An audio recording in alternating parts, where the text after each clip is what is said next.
Diamond मॅट्रिक्समध्ये आपले स्वागत आहे।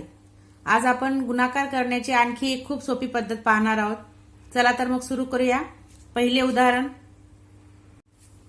उदाहरण बघा, 22 गुणिले 5।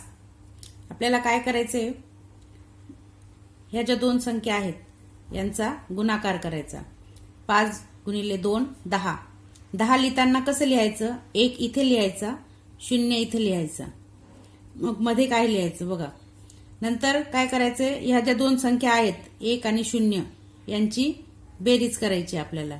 1 अधिक 0 किती होता, 1, मग 1 उत्तर इथे लिहायचे, म्हणजे उत्तर आलेलं आहे 110।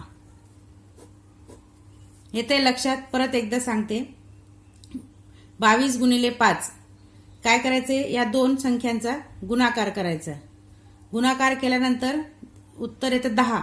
10 ही संख्या कशी लिहायची, 1 इथे लिहायचा, 0 इथे लिहायचा, नंतर 1 आणि 0 ची बेरीज करायची, जे उत्तर येईल ते इथे मध्ये लिहायचं। उत्तर आलेलं आहे 110। येते लक्षात, खूप सोपी पद्धत आहे। मी तुम्हाला अजून काही उदाहरणं सांगते म्हणजे तुमच्या लक्षात येईल। पुढचं उदाहरण बघा, 33 गुणिले 5। 33 गुणिले 5 कसं लिहायचं, 3 गुणिले 5 करायचं। 3 गुणिले 5 किती होतात, 15।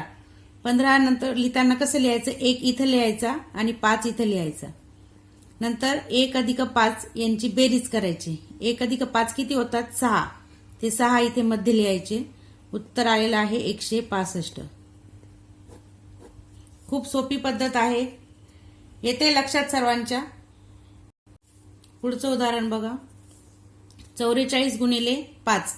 परत तीच पद्धत, या दोन संख्यांचा गुणाकार करायचा। 4 गुणिले 5 किती होतात, 4 पंचे 20, मग 2 इथं लिहायचा, 0 इथं लिहायचा, नंतर या दोघांची बेरीज करायची।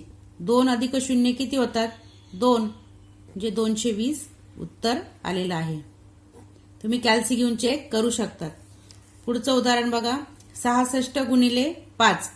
परत या दोन संख्यांचा गुणाकार करायचा। 6 पंचे 30, इथं 3 लिहायचा, इथे 0 लिहायचा, नंतर या दोघांची बेरीज करायची। 3 अधिक 0 3, उत्तर आलेलं आहे 330।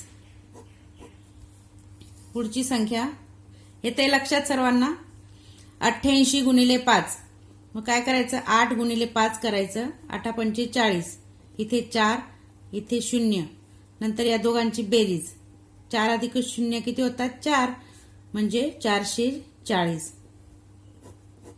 शेवटचं उदाहरण बघा, 99 गुणिले 5। या दोघांचा गुणाकार। 9 5 45, 4 इथे लिहायचा, 5 इथे लिहायचा, नंतर या दोघांची बेरीज करायची। 4 आणि 5 9, म्हणजे उत्तर आलेलं आहे 495। येते लक्षात सर्वांच्या, खूप सोपी पद्धत आहे, सगळ्यांना समजलं असेलच। पण ही ट्रिक केव्हा वापरायची आहे, जेव्हा या दोन संख्या, पहिली जी संख्या आहे तिचे दोघी डिजिट सारखे असतील, म्हणजे 22 33 44 55 66 88 99, ती संख्या गुणिले 5 असतील तेव्हाच ही ट्रिक वापरायची आहे। आजचा भाग समजला असेलच, पुन्हा भेटूया पुढच्या भागात। धन्यवाद।